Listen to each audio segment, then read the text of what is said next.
Every year, millions of animals suffer and die in UK laboratories. The BUAV went undercover to expose the reality of life and death in one such laboratory. What we found is shocking. The UK government is failing in its duty to minimise animal suffering and enforce the use of available alternatives. Our research has also uncovered a loophole in the law which allows animals to continue to suffer dreadfully in tests for a product that, although licensed for medical use, could very well end up being used, quite legally, for cosmetic purposes. Despite a UK and EU ban on the use of animals for cosmetic testing, the reality is that tens of thousands of animals continue to be subjected to appalling suffering and often a very painful death, largely for the sake of human vanity. Here at Wickham Laboratories, horrific poisoning tests, the archaic LD50, take place on hundreds of mice every week for a product called Dysport, which contains botulinum toxin, or Botox. Dysport is manufactured by Ipsen and licensed in the UK for the treatment of some relatively rare medical conditions. Dysport is one of a group of products commonly referred to as Botox. Botox is now very often also used for cosmetic purposes, as a temporary treatment for facial wrinkles and lines. Ipsen may use different laboratories, but the LD50 Botox tests are always very similar, whatever the final use of the Botox. Few people are aware of the continual cycle of cruelty and suffering that is being inflicted in the manufacturing of every batch of Dysport and many other Botox products. The LD50 is one of the cruelest and most controversial tests carried out on animals.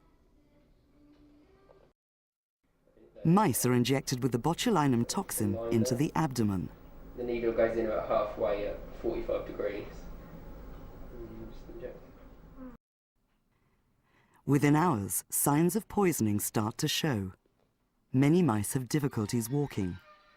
Many also suffer increasing paralysis and difficulty breathing, and then eventually suffocate to death. The degree of suffering can be extreme and appalling. Staff carried out checks theoretically to prevent the most extreme form of suffering, to kill the animals before they died an agonizing death. But for a great many animals, they arrived too late, as time and time again, dead animals were found in the cages.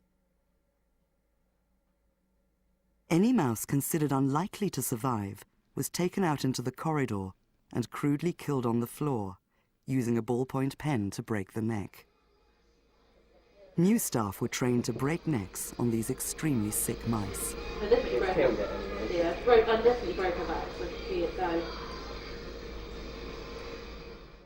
Shockingly, the backs of mice were sometimes broken instead of the necks, resulting in excruciating pain for the animals. Here, one member of staff failed to kill some of these mice by breaking their necks, and they can be seen writhing in agony.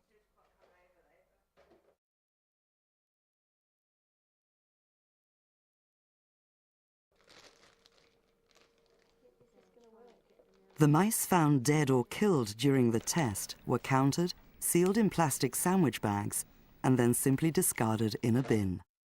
Those still alive at the end of the test were killed in this gas chamber. Over a period of time, they frantically struggled for breath. Not all died. This mouse was found to be still alive. The UK government is failing in its legal obligation to enforce the use of alternatives where they exist, and to ensure that, if animals are used, then it should be the minimum number and with the minimum amount of suffering. There are alternatives to the tests shown here that do not use live animals, and it is outrageous that they are not being used. How many people realize the terrible suffering inflicted on animals in tests like these, just so they can have their wrinkles temporarily smoothed over? Please support the BUAV in our campaign to end these experiments.